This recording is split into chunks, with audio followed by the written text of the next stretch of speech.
Kerala special கலந்தப்பம் ரொம்ப சுவையாகவும் இந்த டெக்ஸ்சரில் எப்படி செய்கிறது அப்படிங்கிறதான் பார்க்க போகிறோம். வாங்க எப்படி செய்கிறதுன்னு பார்க்கலாம். அதுக்கு முன்னாடி என்னோடய சேனலில் ஃபஸ்ட் டைம் பார்க்குற வியூவர்ஸாக இருந்தீங்கன்னா மறக்காமல் என்னோடய சேனலை சப்ஸ்கிரைப் பண்ணிக்கோங்க. கலந்தப்பம் செய்கிறதுக்கு பச்சரிசி பயன்படுத்தி தான் செய்ய போகிறோம். ரேஷன் பச்சரிசி தான் எடுத்திருக்கேன். 1 கப் அளவுக்கு எடுத்திருக்கேன். இதை கல் மண் தூசு எது இருந்தாலுமே அதை நல்லா சுத்தம் பண்ணிவிட்டு சேர்த்துக்கோங்க. இந்த அளவுக்கு பச்சரிசியில் கலந்தப்பம் செஞ்சிங்கன்னா 4 பேர் தாராளமாக சாப்பிட்லாம். இதில் ஒரு 4-5 தண்ணி சேர்த்து நல்லா வாஷ் பண்ணிவிட்டு திரும்பவும் நல்ல தண்ணி சேர்த்துக்கலாம். இப்போ அரிசியை 4-5 தண்ணி சேர்த்து வாஷ் பண்ணி எடுத்துட்டேன். இப்போ இதில் திரும்பவும் நம்ம நல்ல தண்ணி சேர்த்துட்டு ஒரு 3 மணி நேரம் கம்பல்சரி ஊற வைக்கணும் இந்த பச்சரிசியை. இப்போ 3 மணி நேரம் கழித்து பார்க்கலாம். இப்போ பச்சரிசி 3 மணி நேரம் நல்லா ஊற விட்டு எடுத்துருக்கேன். இப்போ இந்த தண்ணியை நல்லா சுத்தமாக ஃபில்டர் பண்ணிடுங்க. ஃபில்டர் பண்ணிவிட்டு மிக்ஸி ஜாரில் இந்த அரிசியை சேர்த்துக்கோங்க. பெரிய மிக்ஸி ஜாராக எடுத்துக்கோங்க. இப்போ அரிசி சேர்த்த பிறகு 2 ஸ்பூன் தேங்காய் துருவல், கூடவே வடித்த சாதம் ஒரு 2 ஸ்பூன் அளவுக்கு, நெக்ஸ்ட்டு ஒரே ஒரு ஏலக்காய், இது கூட ஒரு 1/2 ஸ்பூன் சீரகம் சேர்த்து அரைச்சிக்கோங்க. நான் இன்றைக்கி சீரகம் ஆட் பண்ணாமல் தான் செய்ய போகிறேன். கொஞ்சமாக தண்ணி சேர்த்து நல்லா ஃபைன் பேஸ்ட்டாக அரைச்சிக்கோங்க.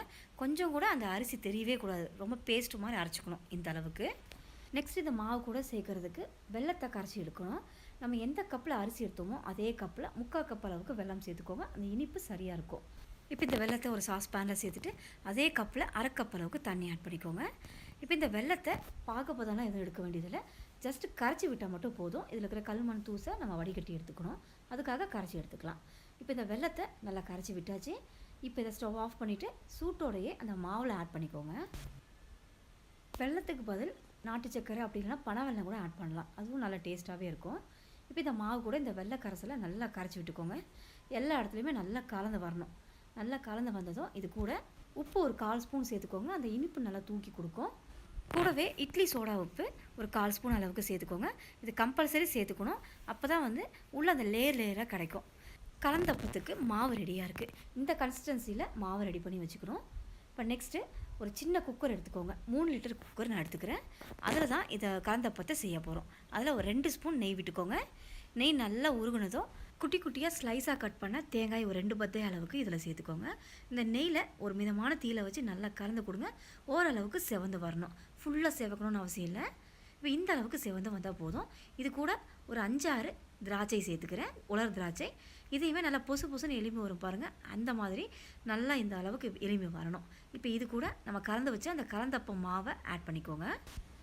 இதை கரண்டி வச்சுலாம் மிக்ஸ் பண்ணக்கூடாது, அப்படியே மூடி போட்டுருங்க. மூடி போட்டு விசில் போடாமல் ஒரு 15 நிமிஷம் சிம்லேயே இருக்கணும். அதை டிஸ்டர்ப் பண்ணாமல் ஒரு 15 நிமிஷம் அப்படியே விட்டு பார்க்கலாம். இப்போ 15 நிமிஷம் கழித்து நான் ஓப்பன் பண்ணியிருக்கேன் பாருங்கள், சூப்பராக வந்திருக்கு கலந்தப்பம். இப்போ இது சூடாக இருக்குது, இதை அப்படியே ஃபுல்லாக ஆற விட்டுருங்க. நல்லா ஆறட்டும். ஆறின பிறகு தான் இது நல்லா ஈஸியாக எடுக்க வரும். இப்போ நல்லா ஆறி இருக்குது. ஒரு கத்தியை வச்சு ஓரத்தில் இந்த மாதிரி எடுத்து விட்டுடலாம், ஈஸியாக வரும். இப்போ எடுத்து பாருங்கள், அந்த குக்கரில் ஒட்டாமல் சூப்பராக வந்திருக்கு. இதை அப்படியே பிளேட்டுக்கு மாற்றிடலாம். இந்த கலந்தப்பம் செய்கிறதுக்கு மெஷர்மெண்ட் ரொம்ப முக்கியம். மெஷர்மெண்ட்டை கரெக்டாக சேர்த்துக்கோங்க, ரொம்ப சூப்பராக வரும். இப்போ பாருங்கள், இதை நான் உங்களுக்கு எடுத்து காட்டுறேன்.